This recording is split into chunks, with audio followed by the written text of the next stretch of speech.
Aleluia. Saúde a todos com a paz do Senhor Jesus Cristo. Amém?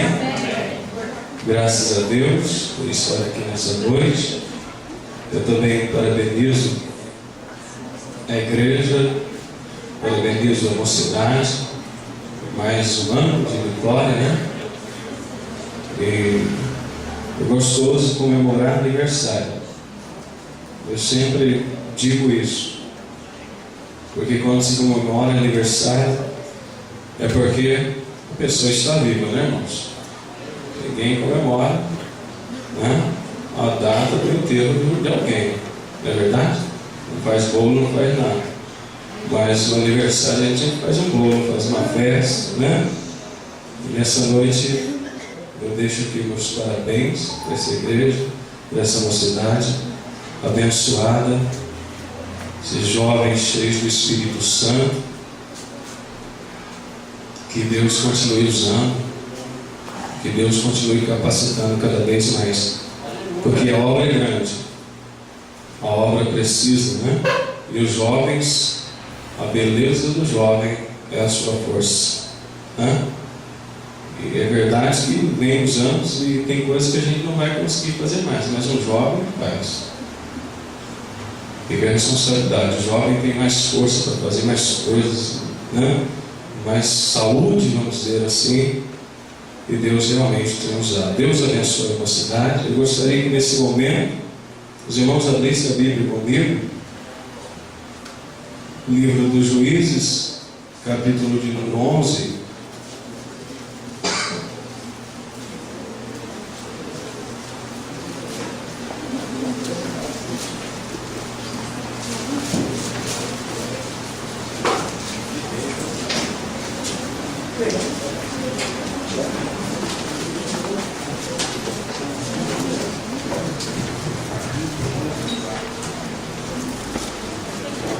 Amém? Todo mundo achou? Capítulo de número 11, livro dos Juízes, versículo 1.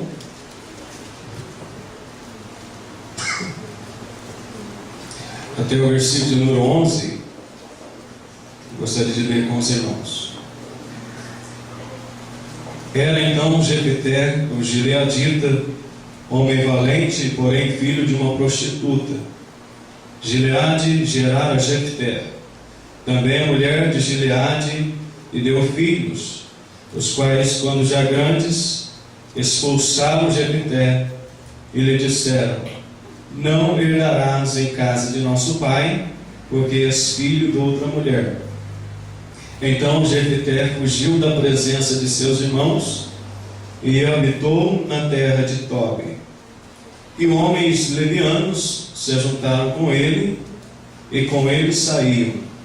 Passado algum tempo, pelejaram os filhos de Amon contra Israel, e quando pelejavam, foram os anciãos de Gileade buscar Jefté da terra de Tobi. E disseram a Jefté: vem ser nosso chefe, para que combatamos contra os filhos de Amon.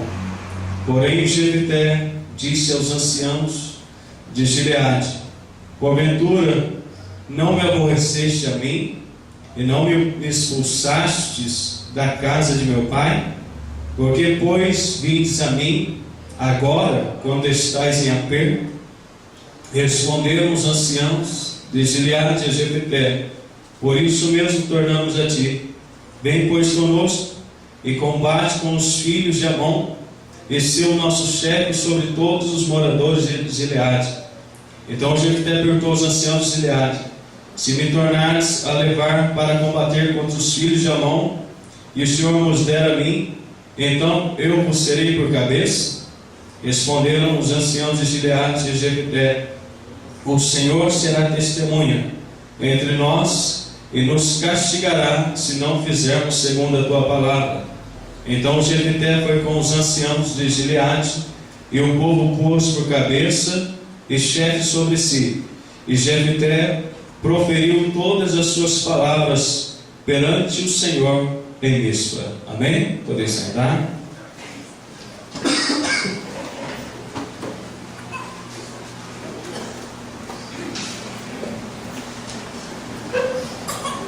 Essa tarde, quando eu estava buscando o Senhor, uma palavra, para essa noite poder falar com os irmãos, e quando meditava na situação da nação de Israel, do povo ali no livro do profeta Isaías, eu deparei com uma situação igual à situação do tempo dos juízes, situação que estava o povo de Deus, a forma que eles se encontravam.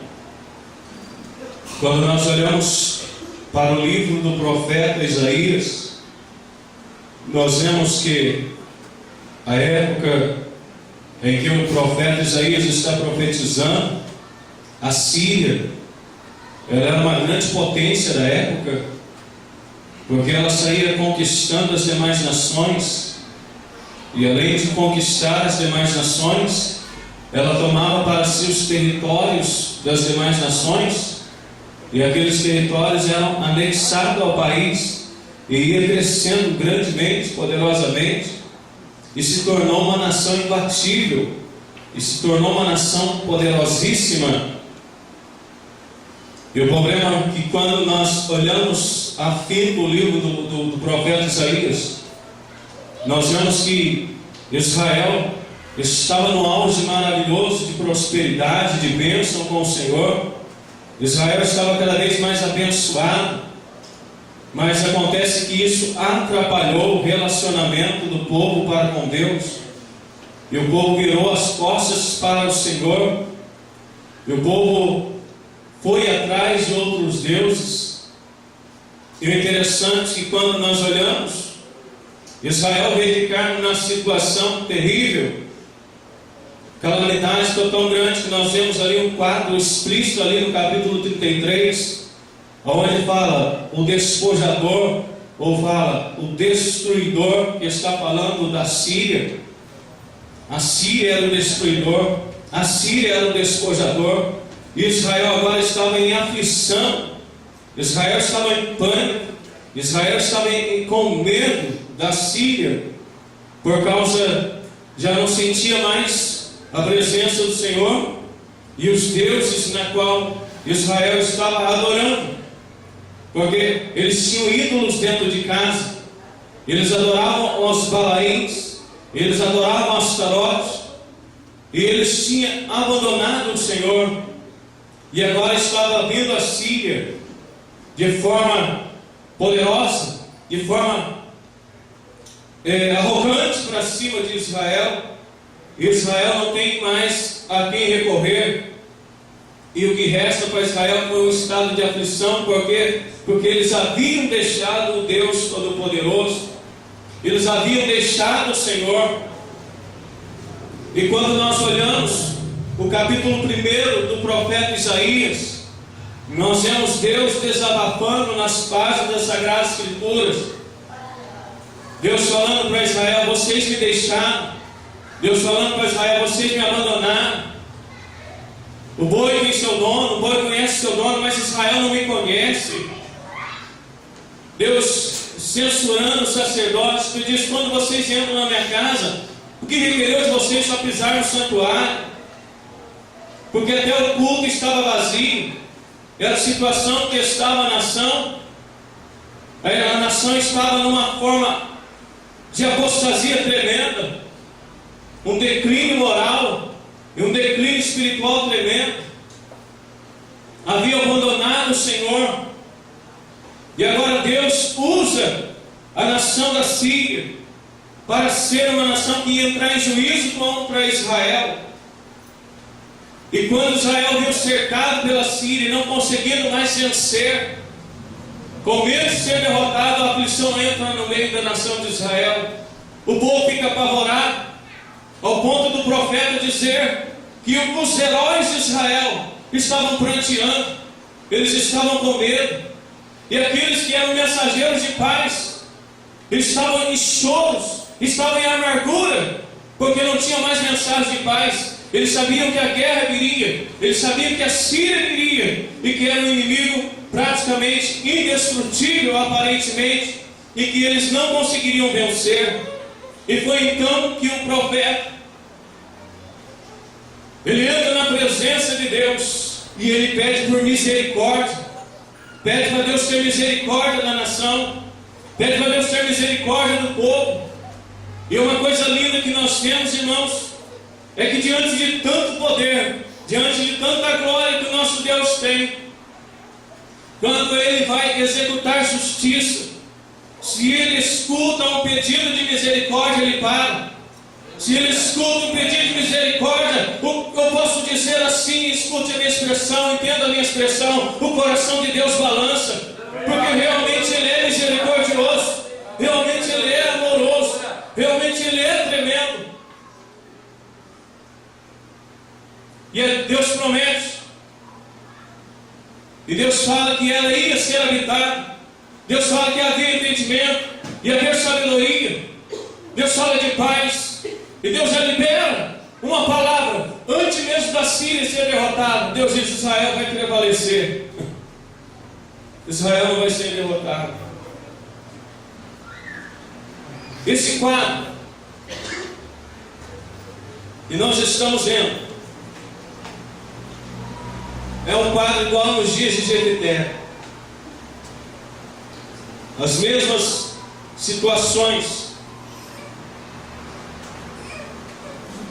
que está passando nos dias de Jefté. Há anos atrás, Israel estava na mesma situação.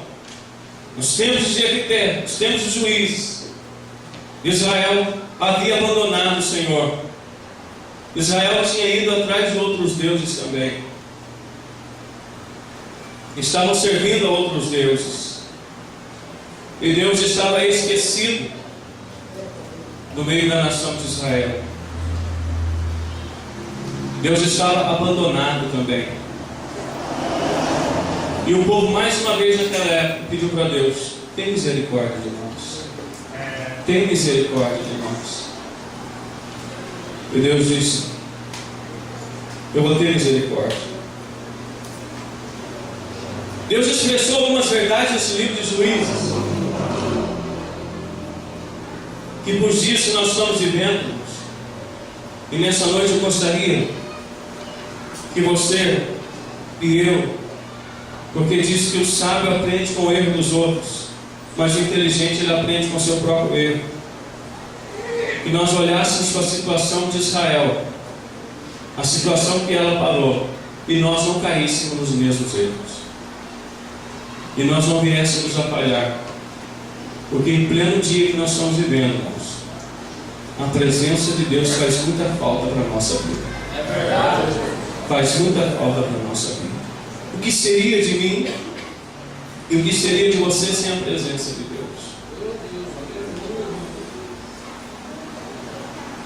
Os filisteus e os amonitas, os filhos de Amon, se levantam contra a nação e vêm para derrotar a nação. Israel fala: Senhor, tem misericórdia de nós. Aí Deus responde para a nação.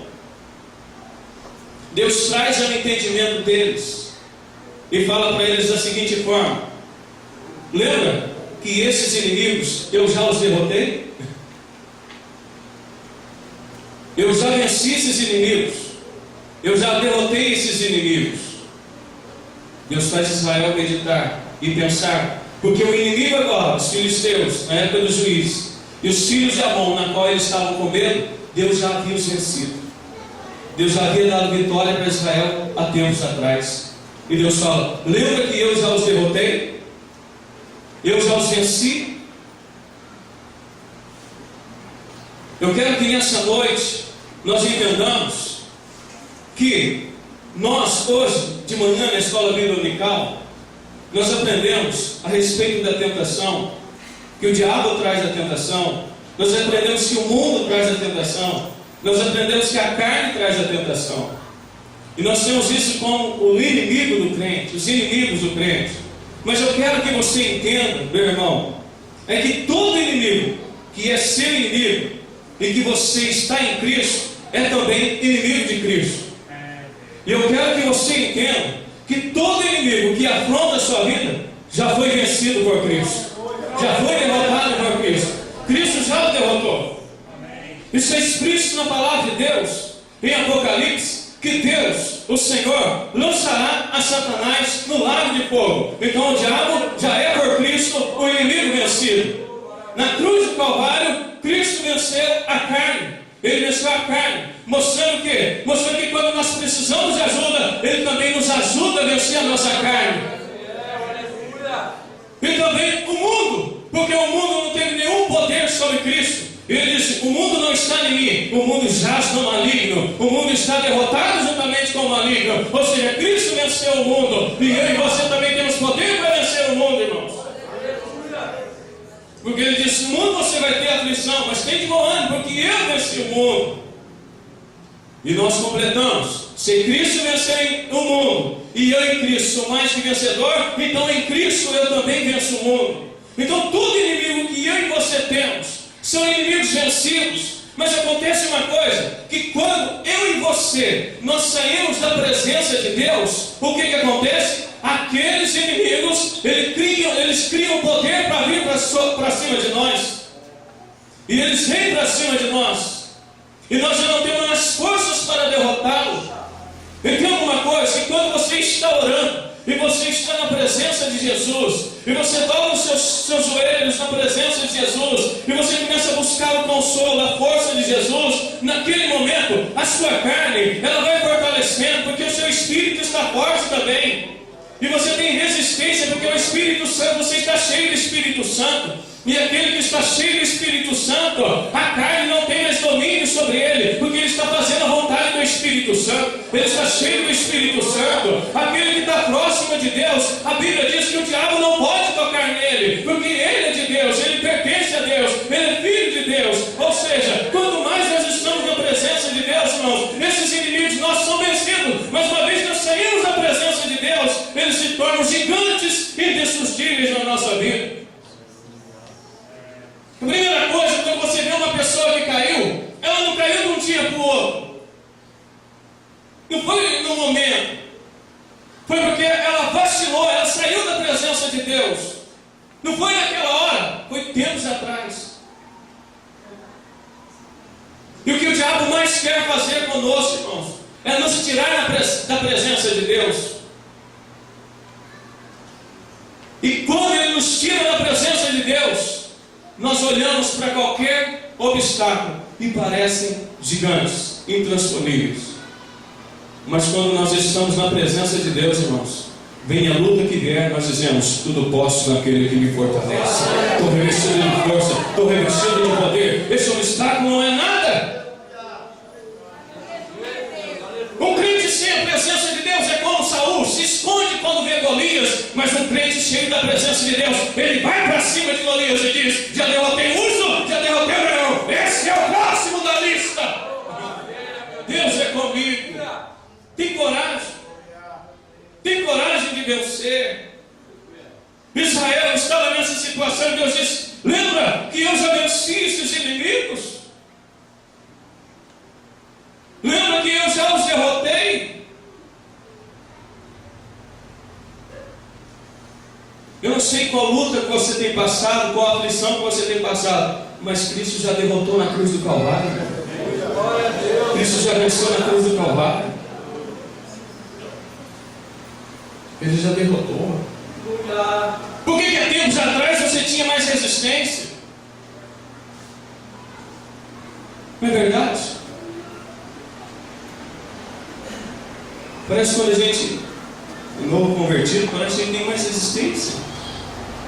A gente não liga muito com as palavras, que são palavras. A gente sorri em tudo. Mas quando a gente já pegou um certo tempo, qualquer coisinha, é gente ferida com palavra. Olha, deve ter se convertido ontem. 30 anos que eu sou crente. Mas não está desse jeito. Ainda está fazendo biquinho.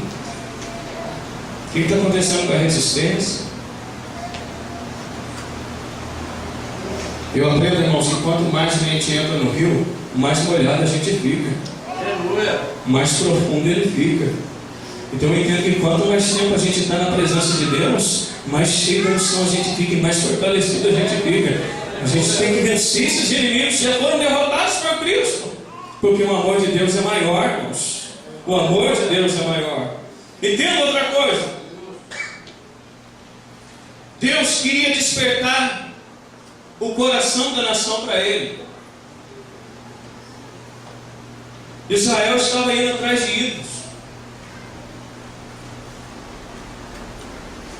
E às vezes, irmãos, ir atrás de ídolos para procurar ajuda, às vezes simboliza a gente buscar outro recurso que não seja o Senhor.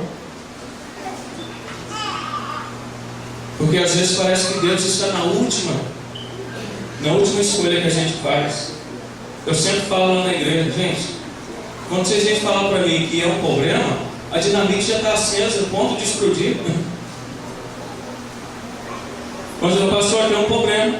Interno dinamite é todo mundo correndo, o pastor fica com a dinamite vai explodir na mão.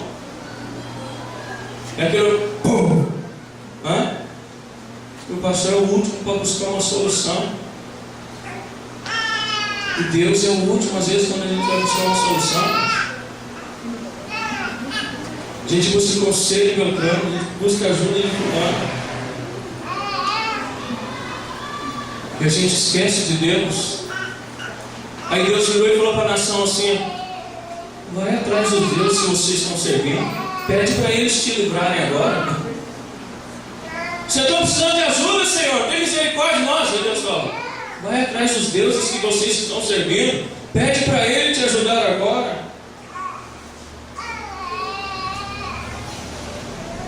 Imaginou, irmãos, um dia a gente dobra o joelho e fala: Senhor, eu preciso de ajuda. Aí Deus fala: vai buscar a ajuda da novela que você estava assistindo, porque na quarta-feira tinha culto, você não foi na igreja e ficou de frente à novela. Vai buscar aquele caminho agora, pede ajuda para ela. Não é verdade, irmãos? Vai buscar ajuda daquele amigo seu que te desvirtuou dos caminhos do Senhor quando você estava indo para a igreja e você não foi. Pede para ele te ajudar agora. Pede para ele te socorrer agora.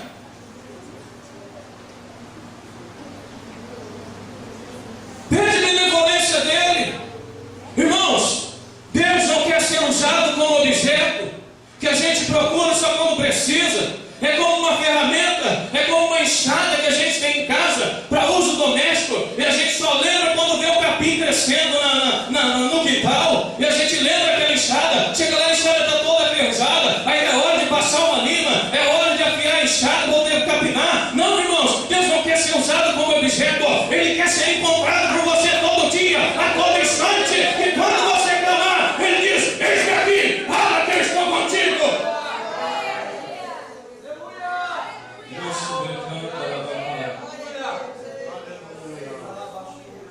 Ele diz: eu estou aqui, eu vou te ajudar, eu vou te socorrer, eu vou te abençoar. Lá em Isaías, os nossos heróis estão chorando, os nossos heróis estão pranteando o Senhor. Isaías falando para Deus: os nossos heróis não nos podem nos socorrer mais, os nossos heróis não nos podem nos ajudar. Aí Deus se levantou: eu estou aqui, eu levantarei, eu me levantarei e eu me exaltarei. Eu sou o herói da nação.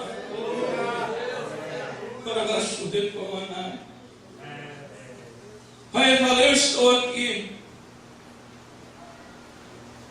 É bom servir o nosso Deus, irmãos. É maravilhoso servir. Sabe por quê? Porque não existe Deus igual a Ele. Não existe Deus igual a Ele. Quando Deus tirou a nação de Israel do Egito, a nação estava envolvida com o povo egípcio durante mais de 400 anos. A nação ficou ali. Pegou a cultura egípcia, uma cultura de paganismo com falsa religiosidade. Era a cultura egípcia. Adoravam muitos deuses, e a forma deles adorarem era tremenda. porque eles não tinham temor dos seus deuses. Eles faziam tudo que dava na telha e depois estavam adorando os deuses falsos deles. Era sem temor e sem respeito aos seus deuses. E Deus, durante 400 anos, Deus observou isso na nação de Israel. E quando Deus os tirou de dentro do Egito, e Deus estava conduzindo eles à terra prometida, Deus os leva ao Monte Sinai. Deus fala com o povo, Deus fala com Moisés, e ali Deus dá os 10 mandamentos.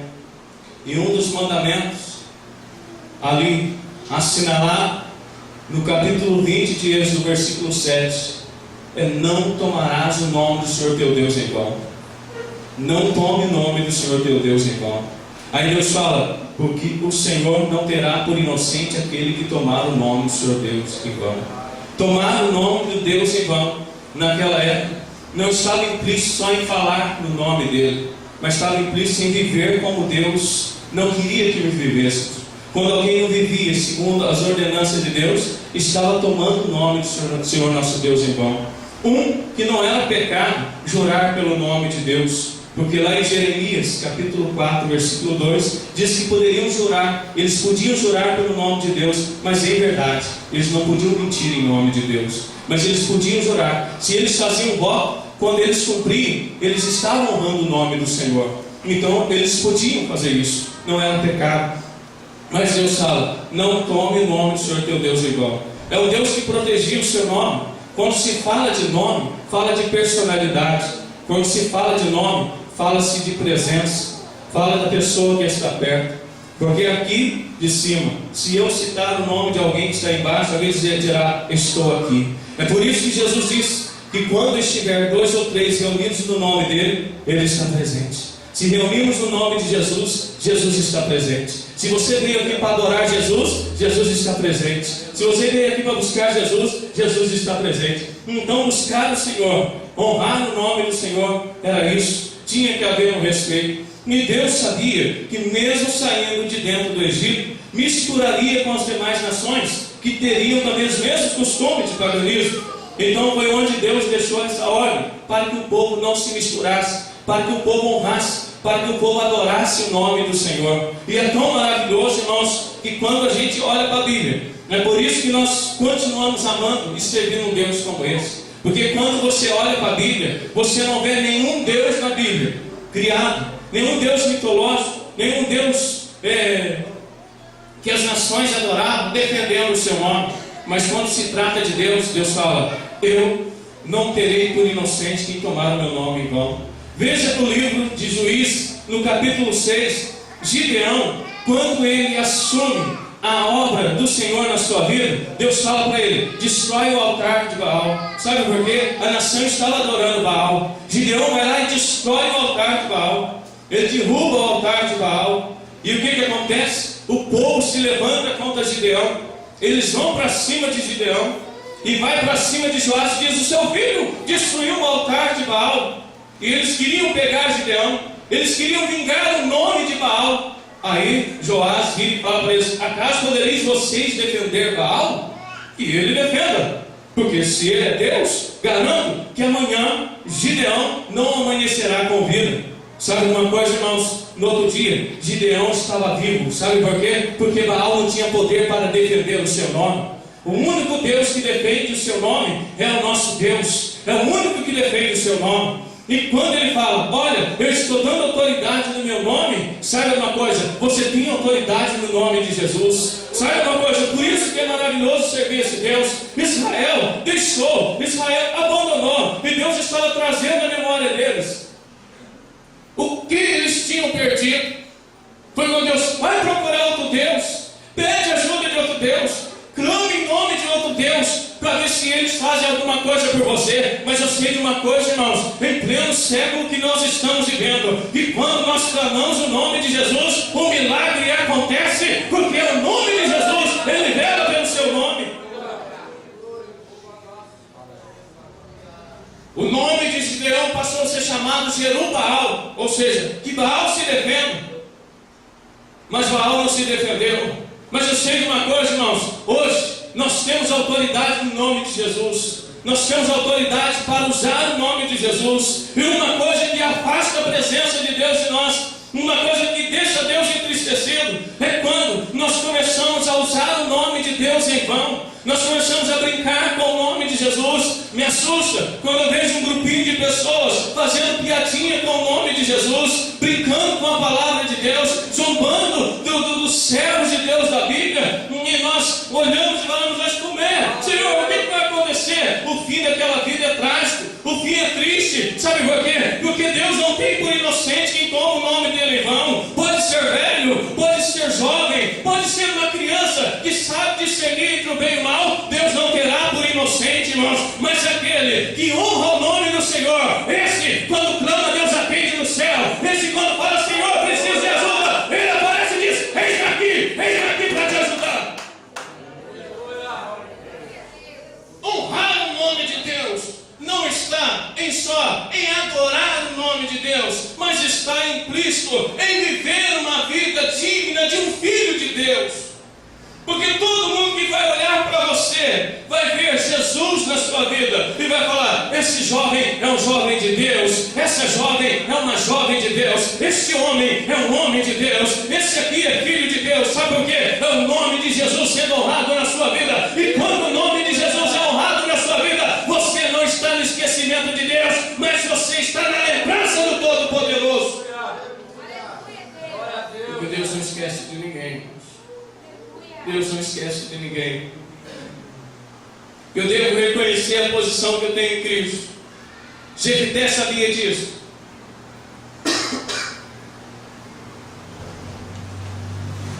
Quando os filhos de Amon foram pelejar contra ele,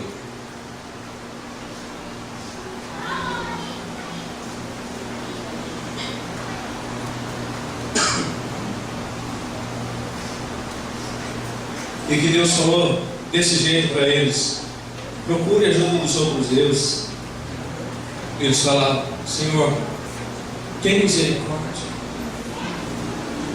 tem misericórdia, nós erramos, tem misericórdia. Aí Deus fala, e Deus vê o arrependimento do povo, e Deus começa então a elaborar um plano bonito para defender a nação, elaborar um plano para socorrer a nação. Havia um homem, esse homem Jefté, filho de uma prostituta. Um dia ele é tocado de casa, eles mandam ele embora: sai daqui, você não vai receber herança com a gente. Ele foi mandado embora como uma pessoa sem valor nenhum, e ele foi embora. Ele saiu do meio da sua família. O que eu acho lindo em Deus, irmãos, é que Deus sempre, na história, você vai ver Deus tratando com o coração das pessoas. E aquele homem foi rejeitado. Ele teve que sair da sua casa. Deus queria expressar o que ele estava sentindo.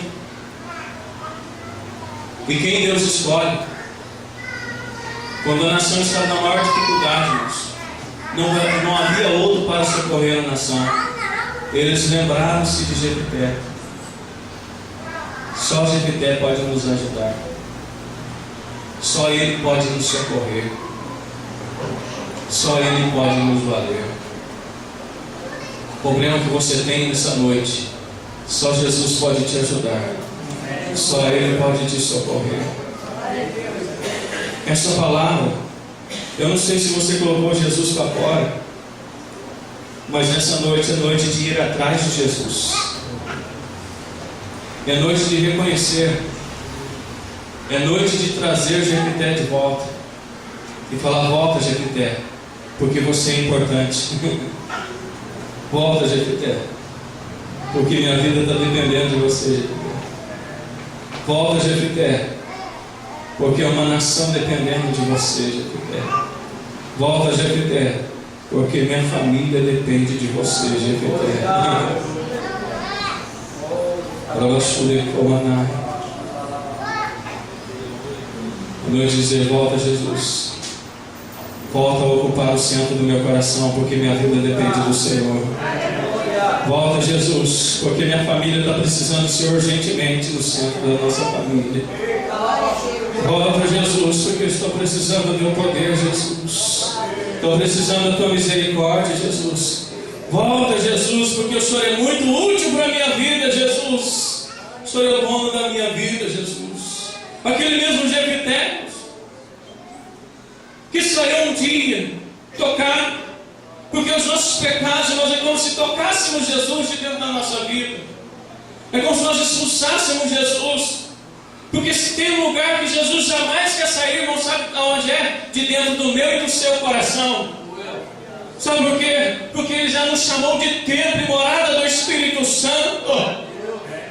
A minha morada, a minha casa é minha, irmãos. Eu tenho prazer de estar na minha casa. Eu tenho prazer de estar na sala da minha casa. Eu tenho prazer de estar no quarto da minha casa, na cozinha da minha casa, porque é a minha casa, é a minha morada. Assim Deus, quando Ele criou o homem, fez o homem morada do Espírito Santo. É porque Deus tem prazer de estar na nossa vida, irmãos, de estar dentro de nós. O Espírito Santo, Deus tem prazer de estar na nossa vida, e Ele não quer sair jamais. Mas se Ele saiu, chama Ele de volta, pede misericórdia, porque Ele está aqui nessa noite. Oh, aleluia, Jesus.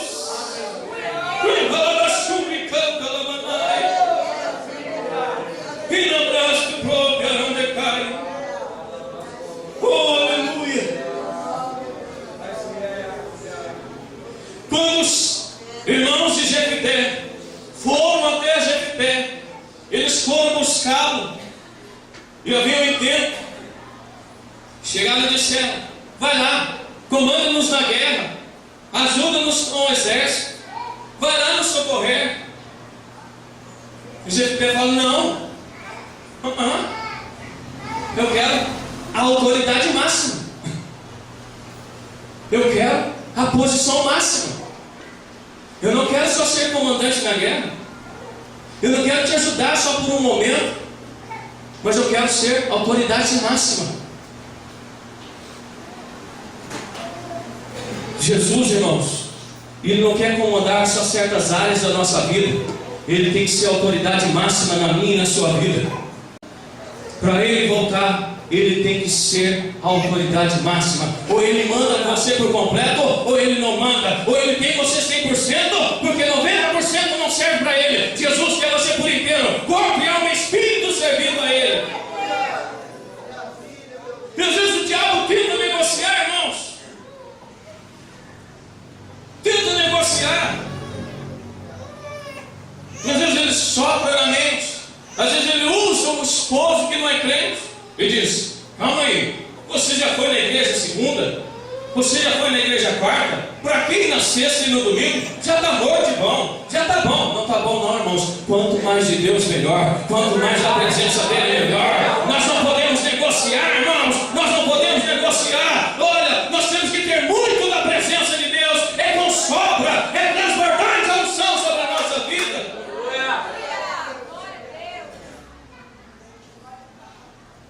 Às vezes me assusta, irmãos. Me assusta. Porque às vezes a gente, como pastor de igreja, sempre tem uma festividade, e a gente às vezes entrega um convite para alguém, ou às vezes a gente recebe um convite de alguém,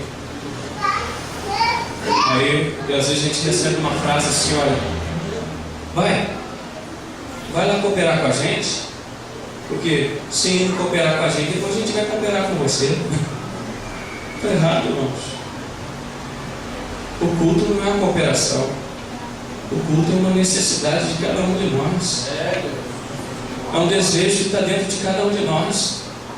Eu tenho que vir para a igreja porque eu amo a presença do Espírito Santo, porque eu amo adorar a Deus neste lugar, eu amo servir a Deus neste lugar.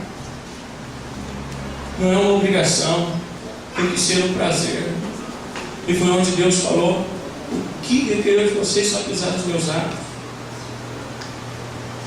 Se o coração está distante, o que adiantaria nós estarmos aqui dentro desta igreja hoje, se o nosso coração já está com o pensamento do que nós vamos fazer depois do culto? Não é verdade? Depois do culto nós vamos sair, nós vamos comer uma pizza. Não, irmãos. Esse momento é um momento que nada pode interferir o seu pensamento.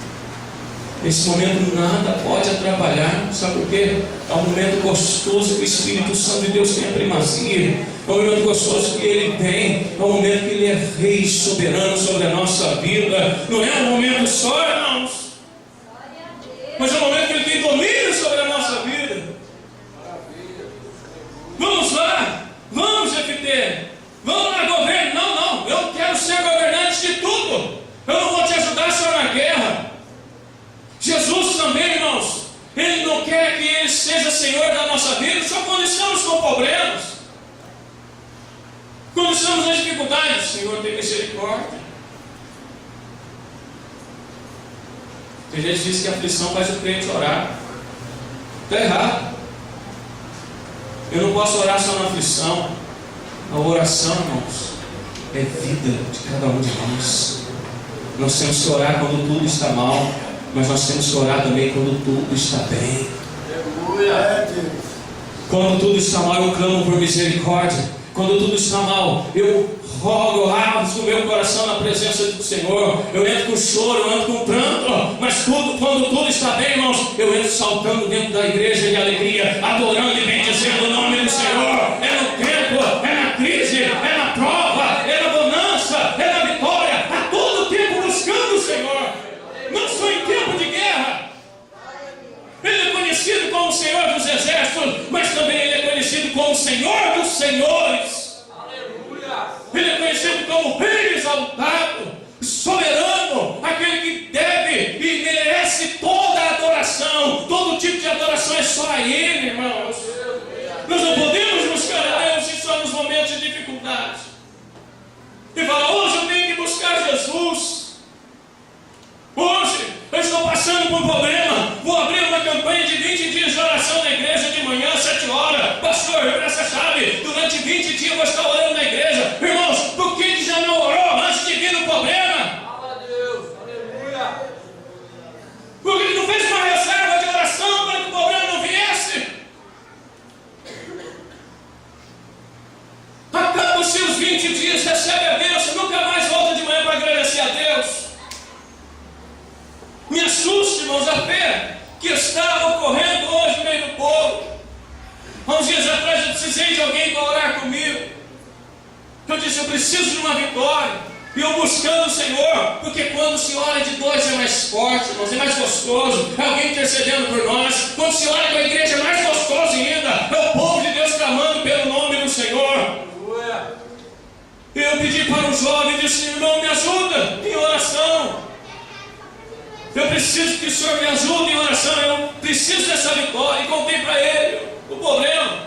Ele virou e falou para mim assim: é difícil. Eu disse: tudo bem, mas Deus é Deus de impossível, irmão. Ele virou para mim: é difícil. Eu falei: meu Deus do céu, olha para quem eu fui pedir oração.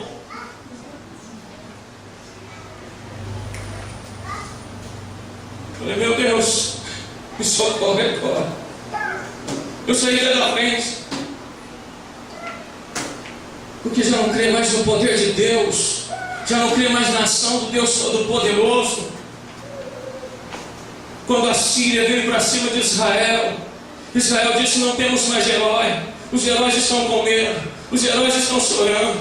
Mas Deus se levanta e diz: o herói está aqui para te socorrer, o herói está aqui para te ajudar, irmãos. E sabe o que Deus fez, irmãos? Deus, seguindo os capítulos sequentes do livro do profeta Isaías, após o capítulo 33, você vai ver que um anjo do Senhor arrebentou com o exército da Síria, irmãos. Nenhum soldado de Israel lutou, mas um anjo do Senhor acabou com o exército da Síria. Imagina se Deus vai lá. Meu Deus, aleluia. Imagina se o Todo-Poderoso vai lá. Entenda, irmãos, a sua posição em Cristo Jesus. Entenda a posição que você tem. Seja sábio como foi Jefté. Quando disseram: olha, nós vamos te dar parte da terra, Jefté disse assim: não, parte da terra não, essa terra já é nossa, o Senhor já nos deu. Ele disse: não, nós não vamos te dar.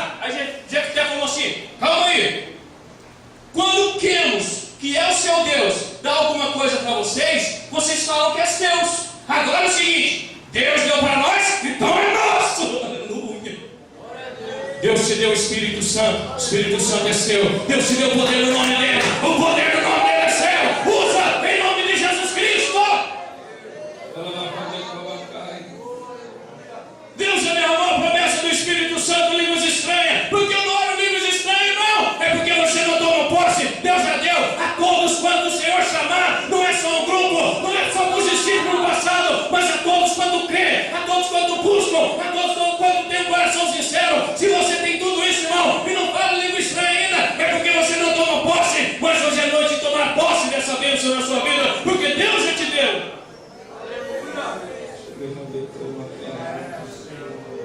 Tudo que Deus nos deu é nosso.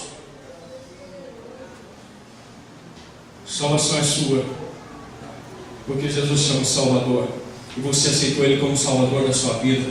Então a salvação é sua. Diz que eu sou salvo em nome de Jesus Cristo. Agora só vou cuidar da minha salvação para não perdê-la. Mas a salvação é minha. Cristo já morreu na cruz do Calvário em meu lugar. Ele já conquistou isso para mim, então é minha. O meu Deus conquistou para mim, então é meu. O meu Deus já conquistou vitória para mim no Calvário contra as enfermidades, então a vitória é minha. Eu ensino na igreja, irmãos, alguém chega: pastor, eu tenho uma enfermidade. Diz: você tem porque quer. Porque Jesus já levou sobre si, sobre a cruz do Calvário. Ele já tomou sobre si, ele já levou sobre si na cruz do Calvário. Tenha fé, e a cura virá. Uns dias atrás, quando estávamos orando na igreja, eu disse: levanta as mãos para o céu. E o Senhor havia colocado algo no meu coração. Eu disse: a partir de agora, você vai pegar os seus problemas e você vai transferir para a mão de Jesus. É um ato de fé, porque Jesus já levou sobre si todas as nossas enfermidades. Jesus já levou sobre si todos os problemas na cruz do Calvário. E a igreja levantou a mão, irmãos. E eu disse: agora nós vamos colocar nas mãos de Jesus. É um ato de fé. E os irmãos levantaram as mãos e começamos a orar. Quando foi na segunda-feira, uma irmã chega e me disse: pastor, o senhor não sabe o que aconteceu ontem à noite, quando o senhor mandou que era para levantar as mãos e colocar os nossos problemas nas mãos de Jesus. O meu filho Lucas, Senhor, ele estava com uma inflamação no ouvido e derramava aquela secreção fétida, e aquilo estava incomodando, não conseguia mexer o ouvido de tanta dor. Eu havia deixado ele em casa, não deu para trazer na igreja, mas naquele momento, pastor, eu coloquei a mão no meu ouvido, simbolizando o ouvido dele, e com a outra mão disse: eu coloco o ouvido do meu filho nas mãos do Senhor Jesus agora. E quando ela chegou em casa, irmãos, não havia secreção no ouvido do garoto, não havia nada, não tinha fedido nenhum, não tinha nada. Ela foi no médico no outro dia, aí o médico virou e disse: mãe, você tem certeza que o ouvido dessa criança está inflamado? O ouvido dela está bom. Sabe o que é isso, irmãos? É o Deus que nós servimos. Tudo que Ele dá é nosso. Não temos que negociar com o diabo. Não temos que negociar. Tem gente que fala: eu nasci assim, eu vou morrer desse jeito. Não!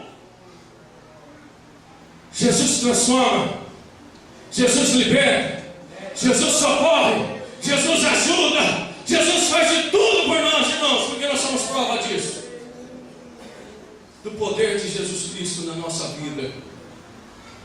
Eu gostaria, com a permissão do pastor, de pedir a igreja, gostaria de orar para a igreja. Posso? Coloque em pé em nome de Jesus Cristo.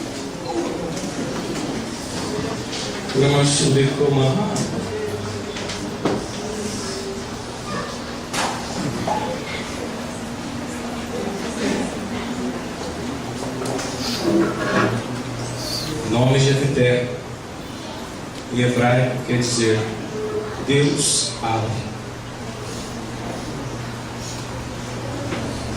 Se as dificuldades fecharam a porta para você, nessa noite, Jesus vai abri-las. Eu não sei qual é o seu problema, mas deixa eu falar uma coisa. Eu entendo que toda casualidade tem um propósito de Deus. Eu ia vir aqui nessa noite, não ia vir pregar. Eu vim aqui para adorar a Deus juntamente com os irmãos. E eu projetei isso num monte, no coração, onde eu estava orando um monte lá. Falei: amanhã eu vou no Ceasa. Falei: amanhã eu vou estar lá com os irmãos. E à noite assisto com os irmãos e venho embora para casa. E quando foi à tarde, depois da escola dominical, O irmão chegou e disse: pastor, o senhor está lá com a gente levando a mensagem? Eu falei: é de Deus. Eu ia lá. E eu entendo, irmãos, se Deus trouxe essa palavra para nós, porque essa palavra não é só para a igreja, é para todos nós, né? É porque Deus vai fazer alguma coisa na sua vida hoje. Aleluia! Ele vai fazer. Então, qual seja o seu problema? Nesse minuto nós vamos orar. E eu li uma coisa linda esses dias no que Salomão escreveu. Ele disse que a oração dos retos é o contentamento de Deus. Ele falou desse jeito, que a oração dos retos é o contentamento de Deus. Você não sabe a expressão que o Espírito Santo colocou no coração de Salomão para mostrar para a gente como que Deus vai ficar feliz agora com essas nossas atitudes. E a Bíblia diz que quando nós agradamos a Deus e fazemos Deus feliz, Ele concede o que deseja o nosso coração. Então, nessa hora, qual seja o seu problema?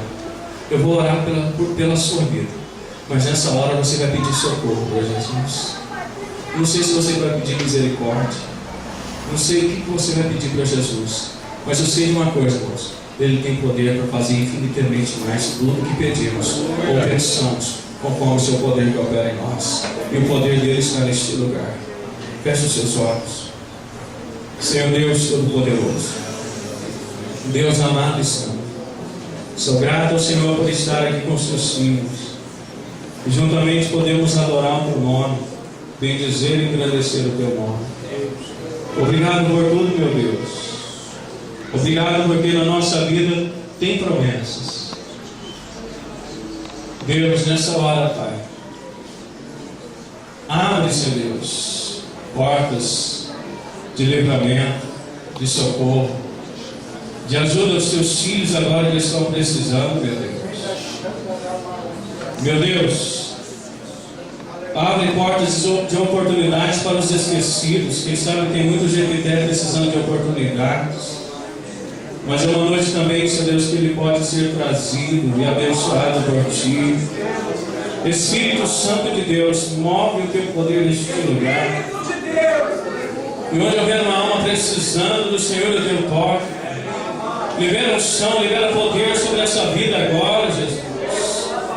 Pai, se tem alguém enfermo em casa, Senhor Deus, meu Deus, que o poder do Senhor também alcança essas vidas. Tem misericórdia, Jesus. Ajuda teus filhos, ajuda a tua igreja para esta hora. Socorre, Pai, com o teu poder, com teus braços poderosos, Jesus. Pois só o Senhor é digno de toda honra e de toda glória. Pai, na certeza das vitórias que o Senhor tem dado a esta igreja, Pai, e de milagres que o Senhor vai fazer nessa noite, Pai. Eu creio, Jesus. Eu creio, Pai, no teu poder, Senhor. Eu creio, Senhor. Eu creio, Pai, porque o Senhor nunca negou um pedido de misericórdia. O Senhor parou quando aquele cego Bartimeu, quando ele pediu compaixão, o Senhor continuou andando, mas quando ele pediu misericórdia, o Senhor parou para atender aquele cego. O Senhor ouviu o pedido de Israel no tempo de Jefité, quando pediu misericórdia. O Senhor ouviu o pedido do Deus de Israel no tempo do profeta Isaías, quando pediu misericórdia. Nessa noite, Pai, misericórdia de nós, Senhor, misericórdia de nós. Ouve, Senhor, a nossa oração, ouve o clamor, Senhor, dessa alma aflita, e dá vitória, Pai, em nome de Jesus, Pai, na certeza, Pai, da vitória conquistada. Nós te agradecemos, Pai, em nome de Jesus Cristo. Amém e amém, Jesus. Deus abençoe a todos, irmãos, em nome de Jesus. Amém.